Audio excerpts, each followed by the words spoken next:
Hello बच्चों, let us read this question. This question says mark the correct statements. और हमारे option है option A, in a chemical reaction the electric charge of the ions taking part is conserved. Option B, the reactant which first disappear during a chemical change is called limiting reagent. Option C, a molecular compound may contain molecule or ions. Option D, the amount of atoms, ions or molecules in a sample is expressed in mole.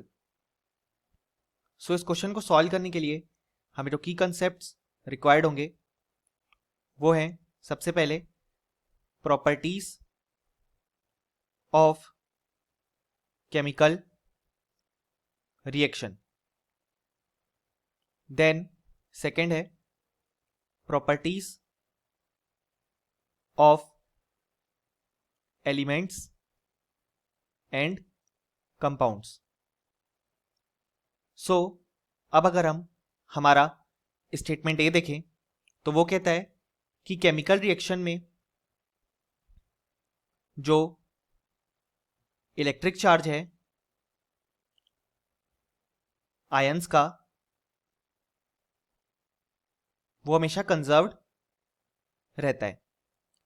सो हमें जानते हैं कि किसी भी chemical reaction में net loss या gain of electrons जो होता है वो जीरो होता है.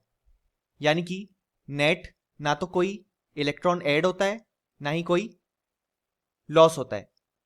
सो इसी कारण से जो इलेक्ट्रिक चार्ज होता है आयंस का वो हमेशा एक केमिकल रिएक्शन में कंजर्व रहता है. यानी कि हमारा स्टेटमेंट ए बिल्कुल करेक्ट है.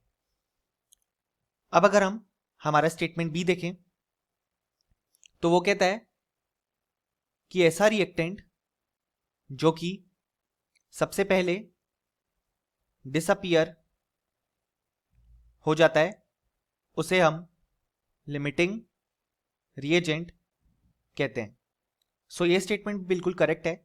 जैसे फॉर एग्जांपल हमने एक रिएक्शन ले लिया N2 + 3H2 converting to 2NH3, और फॉर एग्जांपल इसमें जो हाइड्रोजन की अमाउंट है वो कम है और हाइड्रोजन पहले डिसअपियर हो जाता है इस रिएक्शन से, और जो नाइट्रोजन की अमाउंट है वो अभी भी रहती है.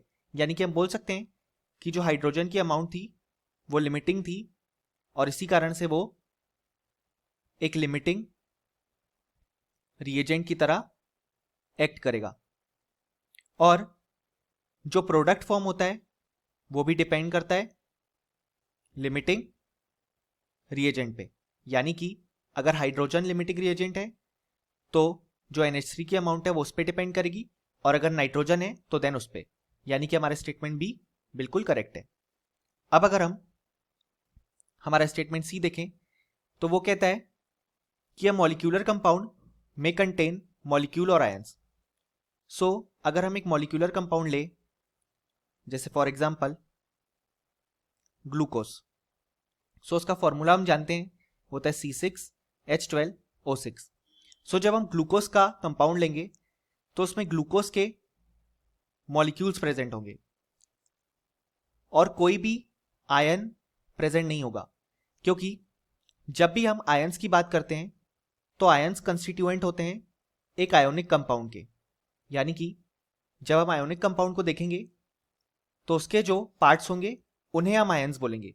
कभी भी अगर हमने कोई मॉलिक्यूलर कंपाउंड लिया है तो उसके जो कंस्टिट्यूएंट्स होंगे उन्हें हम मॉलिक्यूल्स ही बोलेंगे. यानी कि मॉलिक्यूलर कंपाउंड केवल मॉलिक्यूल्स को ही कंस्टिट्यूट करता है. यानी कि हमारा स्टेटमेंट सी जो है वो इनकरेक्ट है. अब अगर हम हमारा स्टेटमेंट डी देखें तो वो कहता है कि अमाउंट ऑफ एटम्स, आयंस और मॉलिक्यूल्स को हम मोल से रिप्रेजेंट करते हैं. सो हाँ, ये बिल्कुल करेक्ट है, क्योंकि केमिस्ट्री में हम जानते हैं किसी भी सर्टेन अमाउंट, चाहे वो एटम्स हो गए, आयंस हो गए या मॉलिक्यूल्स हो गए, उसे हम मोल से रिप्रेजेंट करते हैं. और हम जानते हैं कि 1 मोल में किसी भी चीज़ की 6.022 इंटू 10⁻23 एंटिटीज होती हैं. इसी को हम एवोगैड्रो नंबर भी बोलते हैं. यानी कि हमारा स्टेटमेंट डी बिल्कुल करेक्ट है. सो फाइनली हमें बोल सकते हैं कि इस क्वेश्चन के जो करेक्ट आंसर्स हैं वो हैं option A, option B and option D. Hope you understood it well. Best of luck.